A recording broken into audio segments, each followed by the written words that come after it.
5th है आपका science का, स्ट्रक्चर ऑफ सेल। उसके नोट्स हम यहाँ पे डिस्कस करते हैं। देखिए फर्स्ट लाइन यहाँ पे दी हुई है कि सेल के बारे में। सेल है क्या? तो सेल को आप अगर उसका हिंदी ट्रांसलेशन आप देखते हैं तो इसका मीन होता है कोशिका। क्या होता है? कोशिका। और सेल एक स्ट्रक्चर और फंक्शनल, मतलब स्ट्रक्चर के रूप में भी और फंक्शन काम के रूप में भी बेसिक यूनिट होती है किसी भी लिविंग सिस्टम की। बिना सेल के आप लिविंग सिस्टम को कंसीडर ही नहीं कर सकते। अगर सेल नहीं होगी तो लिविंग सिस्टम भी नहीं होगा। तो लिविंग सिस्टम की सबसे छोटी यूनिट जो उसको बनाने में, उसको डिज़ाइन करने में मदद करती है, जिसकी वजह से उसका अस्तित्व होता है, उसे हम सेल कहते हैं। All the living organism are made up of fundamental units of life called cell. उन्हें हम सेल कह देते हैं। अब जो ये सेल का जो वर्ड है, ये वर्ड एक लैटिन वर्ड से आया है, लैटिन लैंग्वेज से आया है, जिसका मीन होता है लिटिल रूम, छोटा कमरा। ठीक है, तो सेल भी को हम ऐसे कंसिडर करते हैं जैसे घर में हमारे छोटे कमरे हैं, ऐसे ही बॉडी में एक ये छोटे छोटे रूम्स की तरह होती हैं। The scientist Robert Hooke, scientist है रॉबर्ट हुक, उन्होंने सबसे पहले जो ये सेल देखी एक कॉर्क में देखी थी। कॉर्क क्या होता है? Bark of tree. ठीक है, ट्री की बार्क, जो बाहर वाला कवर होता है ना ट्री का, स्टेम के ऊपर हार्ड पार्ट होता है, ठीक है, उसे बार्क ऑफ ट्री हम कहते हैं। Resembled the structure of A Honey com.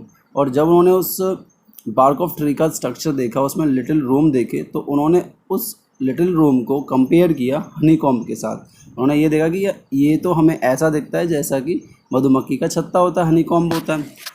The use of word cell to describe these units is used till this day in biology as cell biology। और आज भी हम एक वर्ड जो सेल यूज करते हैं वो इन यूनिट्स को डिफाइन करने के लिए ही करते हैं। और बायोलॉजी का एक अलग स्ट्रीम यहाँ पे बना दिया गया जिससे हम कहते हैं सेल बायोलॉजी। ठीक है, बायोलॉजी में जिस पार्ट के अंदर हम सेल की स्टडी करते हैं उसको हम सेल बायोलॉजी कह देते हैं। The compound microscope consist. अब देखिए कंपाउंड माइक्रोस्कोप मदद करता है क्योंकि सेल का जो साइज है बहुत ही छोटा होता है। ठीक है, और उस बहुत स्मॉल साइज को मैग्नीफाई करके ही देखा जा सकता है, बड़ा करके देखा जा सकता है, और उसको मैग्नीफाई करने में कंपाउंड माइक्रोस्कोप हमारी मदद करता है। तो कंपाउंड माइक्रोस्कोप के यहाँ पे पार्ट्स दे रखे हैं, जैसे आई पीस इसमें होता है, ठीक है, ऑब्जेक्टिव लेंस होता है, कंडेंसर होता है। ठीक है, ये सारे जो इसके पार्ट्स हैं ये मिलकर मदद करते हैं उस सेल को मैग्नीफाई करने में। Observe a cell after putting a drop of saffron. Saffron क्या होता है? एक डाई होती है, एक कलरिंग एजेंट होता है जो कलर दे सकता है, और सैफरन को हम प्लांट सेल के लिए यूज़ करते हैं, जबकि मिथाइलिन जो ब्लू है उसको हम एनिमल सेल के लिए यूज़ करते हैं। तो जैसे ही वो कलर उन्हें दे देता है तो फिर कलरिंग चीज़ें देखो, एक तो वाइट लाइट होगी और वाइट ही आपका ऑब्जेक्ट होगा, तो आपको दिखने में परेशानी होगी। लेकिन आपका अगर बैकग्राउंड कुछ सपोज करिए वाइट है और उस पर आप रेड किसी ऑब्जेक्ट को देख रहे हैं तो आपको देखने में काफ़ी आसानी हो जाती है। देख सकते हो आप यहाँ पे कंपाउंड माइक्रोस्कोप, देखिए। तो कंपाउंड माइक्रोस्कोप में आप देखिए यहाँ पे आपको एक बेस सबसे पहले नीचे दिखा रखा है जिसके ऊपर ये स्टैंड करता है। ये मिरर है, जो लाइट को आप सोर्स ऑफ लाइट दे रहे हैं उस लाइट को इसके ऊपर फॉल किया जाता है और उसके बाद वो इसे रिफ्लेक्ट कर देता है, और आगे आपका जहाँ पे आपकी माइक्रोस्कोप स्लाइड रखी हुई है वहाँ पे इस लाइट को फोकस कराता है, जिसकी हेल्प से आपको अपना ऑब्जेक्ट दिखाई देने लगता है। कंडेंसर यहाँ पे आप देख सकते हैं, ठीक है, मिरर, स्टेज, ठीक है, स्टेज के ऊपर आपकी यहाँ पे स्लाइड रखी हुई है, क्लिप जो कि स्लाइड को रोकने के लिए, होल्ड करने के लिए यूज किए जाते हैं। ऑब्जेक्टिव लेंस, जो लेंस ऑब्जेक्ट के पास होता है उसको ऑब्जेक्टिव लेंस कहते हैं। आर्म, ठीक है, जहाँ से आप इसको कैरी करते हैं, पकड़ते हैं, उठा के ले जाते हैं, उसे आर्म कह रहे हैं। फाइन एडजस्टमेंट, कोर्स एडजस्टमेंट, ये दोनों ही मदद करते हैं आपके इमेज को क्लियर होने में। ठीक है, जब आप उसको एकदम से बहुत ही क्लियर इमेज आप देखना चाहते हो, ठीक है, वहाँ पे कैसे भी कोई आपको आपकी आई और आपके ऑब्जेक्ट के बीच में कैसी भी कोई डिस्टर्बेंस ना हो, उसको करेक्ट किया जाता है इन दोनों से। नेक्स्ट बॉडी ट्यूब, जिसमें से लाइट पास होकर आगे की तरफ जाती है, और लास्ट में आई पीस। आई पीस पे आके आप अपनी आई को यहाँ पे प्लेस करते हो और यहाँ से आप ऑब्जेक्ट की जो इमेज है वो आपको दिखाई देने लगती है। तो ये आपका कंपाउंड माइक्रोस्कोप है।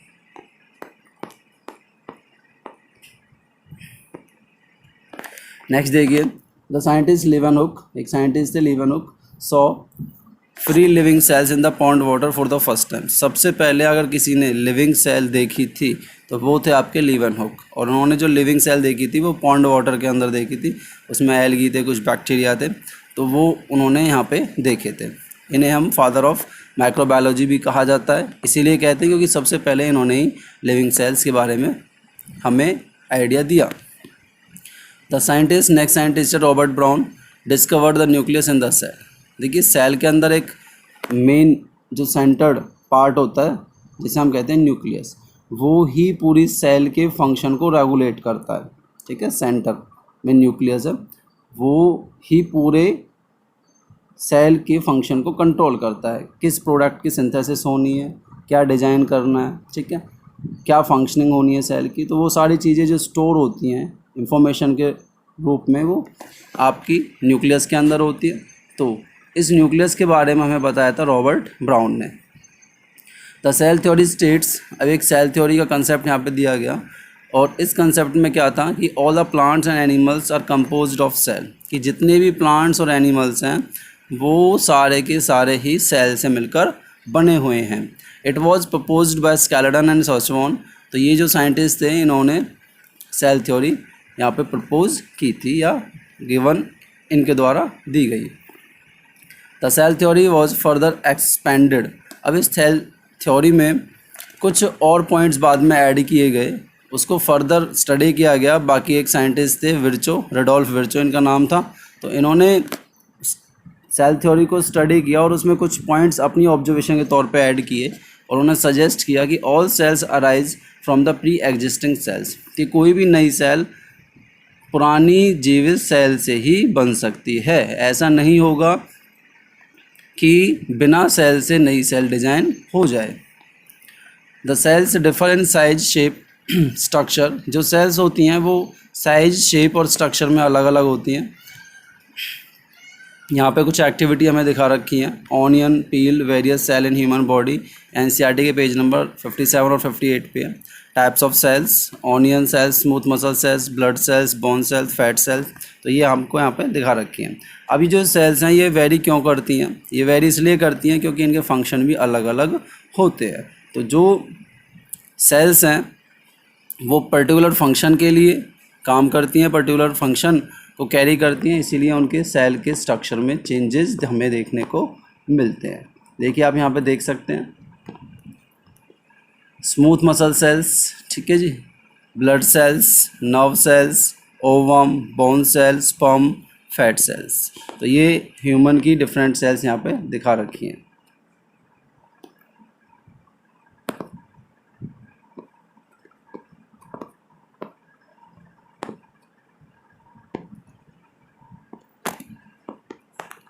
नेक्स्ट है आपका टॉपिक यहाँ पे जो कि बताता है कि कुछ ऑर्गेनिज्म तो ऐसे होते हैं जो सिर्फ एक ही सेल से बने होते हैं, तो उन्हें हम कहते हैं यूनिसेलुलर ऑर्गेनिज्म। ठीक है, those organism which is made up of only one cell and their all the activities are performed by only single cell is called unicellular organism. जैसे कि यहाँ पे एग्जांपल दे रखे हैं आपको, amoeba, chlamydomonas, paramecium, bacteria, ETC. और इसके अलावा मल्टी सेलर ऑर्गेनिज्म, जैसे हम इंसानों की बात करें, ठीक है, हायर एनिमल्स की बात करें, काऊ, बफेलो, तो इनमें क्या होता है, जो डिवीज़न ऑफ लेबर है वो देखने को मिलता है। मींस काम का बंटवारा होता है। पर्टिकुलर सेल्स पर्टिकुलर फंक्शन के लिए जानी जाती हैं। हार्ट सेल्स अब जैसे हैं तो वो हार्ट को प्रॉपर फंक्शन कराने में मदद कर रही है। किडनी की सेल्स किडनी के फंक्शन को, जो भी आपका यूरिन वहाँ से डिजाइन हो रहा है, फॉर्म हो रहा है, या फिल्टरिंग आपके जितने भी बॉडी फ्लूइड्स हैं वो फिल्टर किए जा रहे हैं किडनी सेल्स के द्वारा। ठीक है, तो वो अलग अलग पर्टिकुलर जो आपका ऑर्गन है उसकी सेल्स का फंक्शन भी अलग अलग होता है, और वो हमें देखने को मिलता है मल्टी सेलर ऑर्गेनिजम्स के अंदर। The feature is almost every cell is same. अगर आप फीचर की बात करें, उनके गुणों की बात करें तो सबके सेम होते हैं। जैसे कि plasma membrane, nucleus and cytoplasm. ठीक है, प्लाज्मा मेम्ब्रेन अब होती क्या है, तो जो भी आपकी सेल्स हैं, तो सेल्स की आउटर मोस्ट जो कवरिंग होती है, ठीक है, एक बाउंड्री जो होती है सेल की, उसको हम कहते हैं plasma membrane. It is called as selective permeable membrane. इसको हम सेलेक्टिव परमिएबल मेम्ब्रेन भी कहते हैं, क्योंकि ये क्या करती है, ये सिलेक्ट करती है कि कौन से प्रोडक्ट सेल के अंदर आने चाहिए और कौन से सेल से रिलीज होने चाहिए। ये उन चीज़ों को कंट्रोल करती है, because it prevents movement of some materials. तो कुछ मटेरियल्स की मूवमेंट को प्रिवेंट भी करती है। It helps in diffusion and osmosis. इसकी एक बहुत ही अच्छी प्रॉपर्टी है कि इसके अंदर डिफ्यूजन भी होता है और ऑस्मोसिस भी होती है। तो हम देखेंगे क्या होते हैं डिफ्यूजन एंड ऑस्मोसिस। देखिए, डिफ्यूजन में आपको नीचे डायग्राम में दिखाया हुआ है, ये आपकी कुछ पार्टिकल्स हैं किसी भी मैटर के, जिनकी कंसंट्रेशन ज़्यादा है, जो एक जगह ज़्यादा मात्रा में है। अब इनका दूसरी जगह मूव होना, ठीक है, पार्टिकल्स की मूवमेंट वहाँ से मूव करेंगे जहाँ पे ज़्यादा होंगे और उस तरफ जाएंगे जहाँ पे उनकी संख्या कम होगी। तो इस मूवमेंट को हम कहते हैं डिफ्यूजन। क्या कहते हैं? डिफ्यूजन। देखिए, यहाँ पे कोई लेयर नहीं है बीच में, ठीक है, आपने इनको किसी भी मेम्ब्रेन से या किसी भी मेथड से आपने इनको सेपरेट नहीं किया हुआ, ठीक है, कोई इनके बीच में गैप नहीं है। फॉर एग्जांपल, आप घरों में देखते हैं धूप बत्ती अगरबत्ती जब आप लोग लगाते हो, तो जिस कॉर्नर पे आपने उसको लगाया है वहाँ पे उसकी खुशबू ज़्यादा होगी, लेकिन कुछ टाइम बाद दूसरे कॉर्नर में भी उसकी खुशबू पहुँच जाती है। वो क्यों पहुँचती है? क्योंकि वहाँ पर डिफ्यूजन प्रोसेस ही होता है। ठीक है, तो डिफ्यूजन क्या है? Movement of substance from higher concentration to lower concentration. For example, exchange of carbon dioxide और ऑक्सीजन विद एक्सटर्नल एनवायरनमेंट। जैसे हमारी बॉडी में भी रेस्पिरेशन होता है, ठीक है, ब्रीथिंग हम करते हैं, तो ऑक्सीजन को जब हम इनटेक करते हैं तो ऑक्सीजन उस टाइम पे हमारी बॉडी में कम होती है और बाहर वाले एनवायरनमेंट में ज़्यादा होती है, तो ज़्यादा से कम कंसंट्रेशन की तरफ वो मूव करती है। नेक्स्ट है osmosis. It is the passage of water from the region of high water concentration to the region of low water concentration through a selective permeable membrane. Osmosis में क्या होता है? मूवमेंट ऑफ वाटर होती है। किसकी movement होती है? Movement of water. और वाटर भी कहाँ से मूव करता है? जहाँ पे उसकी कंसंट्रेशन ज़्यादा होती है वहाँ से मूव करता है, और उस तरफ मूव करता है जहाँ पे उसकी कंसंट्रेशन कम होती है। लेकिन जो ये मूवमेंट होती है, एक ये मेम्ब्रेन की हेल्प से होती है। किसकी हेल्प से होती है? मेम्ब्रेन की हेल्प से। यहाँ पे आप मेम्ब्रेन देख सकते हैं, ये एक मेम्ब्रेन है यहाँ पे, ठीक है। तो इस मेम्ब्रेन के इस तरफ वाटर जो है उसकी कंसंट्रेशन ज़्यादा है,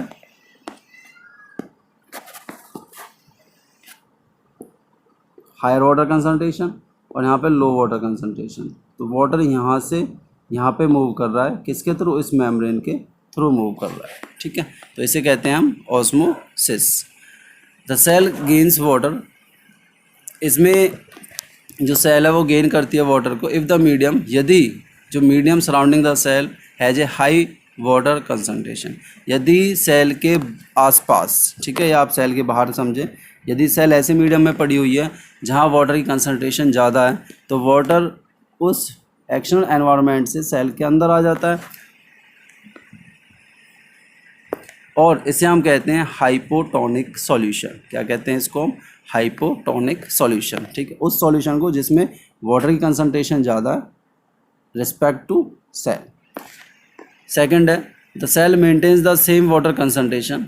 कई बार ऐसा होता है कि सेल वाटर को अपटेक नहीं करती। क्यों नहीं करती?